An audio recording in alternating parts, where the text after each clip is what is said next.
नमस्कार,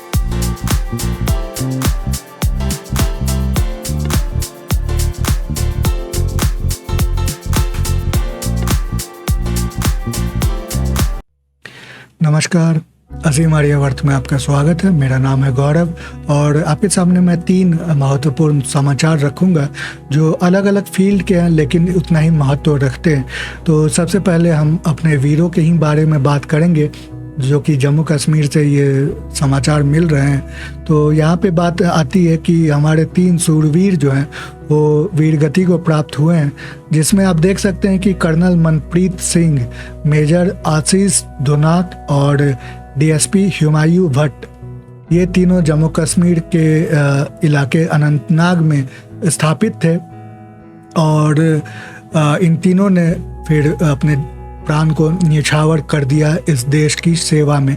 तो बात ऐसी है कि यहाँ पे हमारे एक एसपी वैद्य जो farmer director general of police थे जम्मू कश्मीर में, तो अनुभव तो उनको बहुत ही ज़्यादा, उनके तरफ से ये बात कही गई है कि लोकल जो होते हैं, जो जनरली इंटेलिजेंस गैदरिंग में सहयोग करते हैं, उनमें से एक लोकल जो था वो आरआर के पास गया, यानी राष्ट्रीय राइफल और जम्मू कश्मीर पुलिस, उनके पास बताने गया था कि यहाँ पे टेररिस्ट हैं, आतंकवादी छुपे हुए हैं, तो आप जाके इन्वेस्टिगेट करें।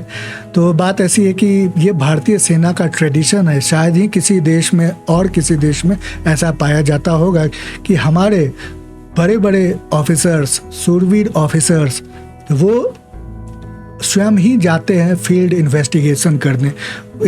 इनका होता, ये अपनी रैंक पे रहते और कहते अपने जवानों को कि आप जाओ, या जो जूनियर रैंकिंग ऑफिसर्स हैं उनको कहते, ऑर्डर देते कि आप जाके इन्वेस्टिगेट करो, ये अपने ऑफिस में बैठ के। लेकिन ये खुद ही जाते हैं। इनका मानना है कि अगर अपने जवानों को प्रोत्साहित रखना है, प्रोत्साहित करना है, तो आगे से लीड करना होगा। और इनके अंदर ये भी है कि जवानों की सुरक्षा भी, हम अपनी जान न्यौछावर करके अपने जवानों को सेफ रखें, या फिर जो सिविलियन होंगे वहाँ पे वो भी सेफ रहेंगे। एक और बात देखने को मिलती है कि जब ऑफिसर्स, बड़े रैंक के ऑफिसर्स जाते हैं तो लोकल के साथ कन्फ्रंटेशन वो भी कम होती है। तो ये सारी बातें देखते हुए हमारे जो बड़े ऑफिसर्स हैं वो ऑन फील्ड जाते हैं। लेकिन कभी कभी होता है कि ये लोकल मिला हुआ था आतंकवादियों से और इसने एम्बुश लगाया था उस आतंकवादी के साथ, और वहाँ पे हमारे इन तीनों ऑफिसर्स वीरगति को प्राप्त हुए इस देश की रक्षा में, इस भारतीयों की रक्षा में। तो ये बहुत ही दुर्भाग्यपूर्ण एक समाचार जम्मू कश्मीर से मिल रहा है। और जवानों की जब बात की जाए तो एक और जवान है, यहाँ पे आप देख सकते हैं कि हमारे सेना के साथ K9 यूनिट, यानी जो डॉग्स होते हैं वो भी रहते हैं, जो बॉम्ब की या आतंकवादियों के पीछे उनके ठिकानों को तलाश करते हैं। उनमें से भी एक जो ये है, इसका नाम है केंट।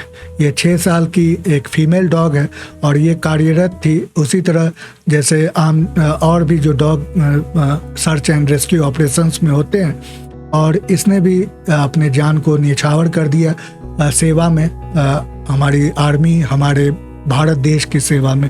तो इसका भी नाम बहुत ही ज़रूरी है। यहाँ पे आप देख सकते हैं कि हमारे जो जवान थे जो उस डॉग के साथ टीम वर्क में थी, वो सारे जवान एकत्रित हैं भावपूर्ण श्रद्धांजलि देते हुए, और सभी लोग वहाँ पे मौजूद हैं। ये अंतिम यात्रा पे जब जा रही होती है तभी सारे जवान उनके साथ उस अंतिम यात्रा में साथ हैं, और देख सकते हैं कि भारतीय तिरंगा लिपटा हुआ है उसके बॉडी के साथ। तो ये बहुत ही एक भावभीन श्रद्धांजलि है। और उसी तरह यहाँ पे भी भारत माता की जय के नारे लग रहे हैं उस जवान के साथ जिसका नाम है केंट। तो देख सकते हैं कि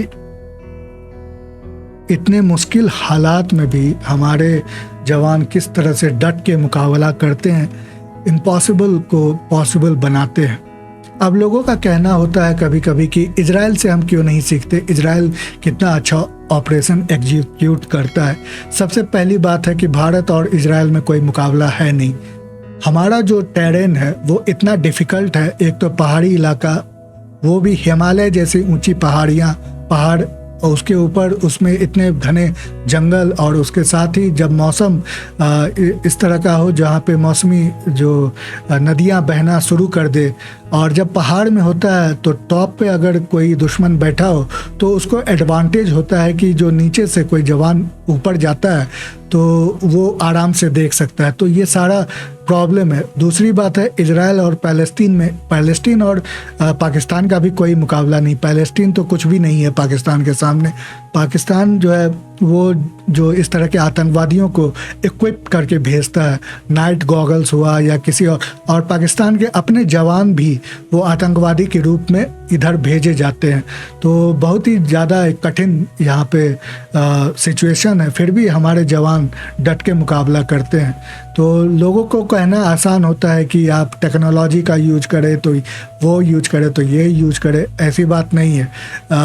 हम जिस हालात में हमारे जवान वहाँ पे काम कर रहे हैं वो विदाउट ज़्यादा मांगे फिर भी वो उनके पास इक्विपमेंट्स हैं, वो सब है, लेकिन फिर भी आप देख सकते हैं कि जवानों का बलिदान वो उतना ही ज़्यादा प्रेरक साबित होता है कि और भी जवान जाते वहाँ पे भारत की रक्षा में। तो ये बहुत ही एक दुखदाई भी न्यूज़ है, लेकिन वीरता भरा एक समाचार है। और उसके साथ ही मैं कुछ और न्यूज़ आपके सामने शेयर करना चाहूँगा। ये बहुत ही एक इम्पॉर्टेंट न्यूज़ थी, इसीलिए मैं चाह रहा था कि इसके साथ शुरू करूँ और हम अपने जवानों को भावभीनी श्रद्धांजलि घर बैठे भी दे सकते हैं। इसके साथ ही अब आपको पता ही होगा कि 2023 में 18 से 23 सितंबर के बीच में एक विशेष सत्र बुलाया है सरकार के द्वारा। अभी G20 समिट भी समाप्त हुई थी, तो इस सत्र में एजेंडा तो पहले क्लियर नहीं किया गया था सरकार के द्वारा, लेकिन अब कुछ एजेंडा सामने रखा गया है। 5 दिनों का ये विशेष सत्र है, तो मुझे लगता है कि 4 बिल्स और पार्लियामेंट्री जर्नी फॉर डिस्कशन, तो ये तो पहले ही दिन हो जाना चाहिए, क्योंकि कोई ख़ास बड़े बिल्स नहीं है, कोई ख़ास इम्पॉर्टेंट बिल्स नहीं है, ये आराम से पास हो जाएंगे। और जो 75 साल का संसद का एक सफ़र है उसके बारे में भी बातें होंगी, तो ये पहले दिन समाप्त हो जाएगा। तो 4 जो बिल है उसमें पहला है कि एडवोकेट अमेंडमेंट बिल, उसके साथ the press and registration of periodical bill, और साथ में तीसरा जो है द पोस्ट ऑफिस बिल, और जो इम्पॉर्टेंट है सबसे वो है कमिश्नर।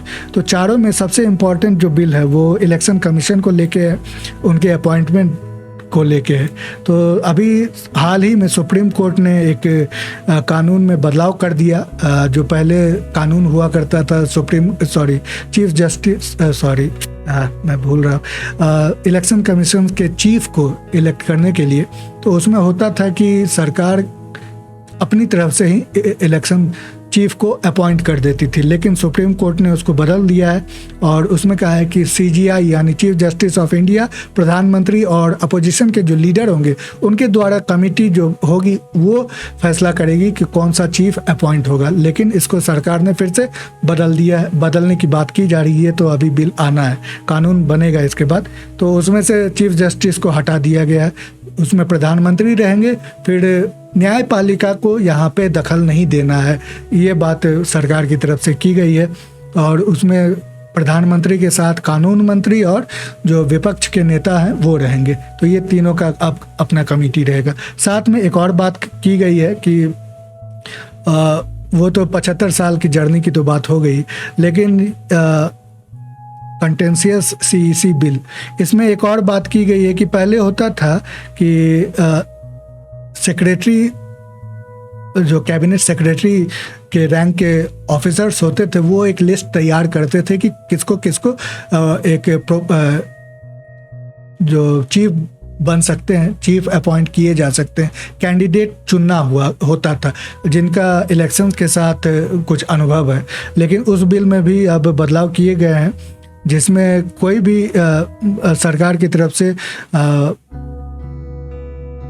पूल में से वो एक चीफ को निकाल सकते हैं। ज़रूरी नहीं कि वो इलेक्शन कमीशन से ही बिलोंग करते हों या जो सेक्रेटरी हैं वो उनके लिस्ट से ही वो आते हों। तो ये भी एक डिफरेंस यहाँ पे दिया गया है।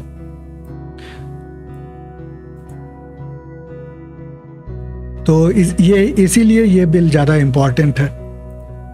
अब इलेक्शन आने वाले हैं 2024 में, तो इस वजह से भी ये इलेक्शन कमीशन का जो एक चर्चा का विषय बना हुआ था, उसमें भी अब सरकार की तरफ से इसको एक तरह से सेटल करने की बात की जा रही है। तीसरा जो न्यूज़ है ये भी हमारे आम नागरिकों के लिए बहुत ही ज़्यादा इम्पॉर्टेंट है, बहुत ही ज़्यादा अच्छा है।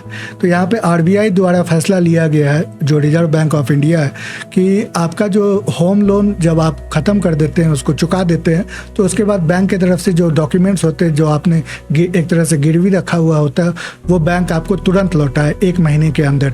होता है क्या कि आजकल के सिस्टम में कुछ करप्ट ऑफिसर्स बैंक के होते हैं, वो बोलते हैं कि आप जब तक हमें कुछ देंगे नहीं तब तक हम आपको पेपर वापस नहीं देंगे। या ऐसा भी होता है कि मिसप्लेस कर देता है बैंक, तो कई महीने लग जाते हैं।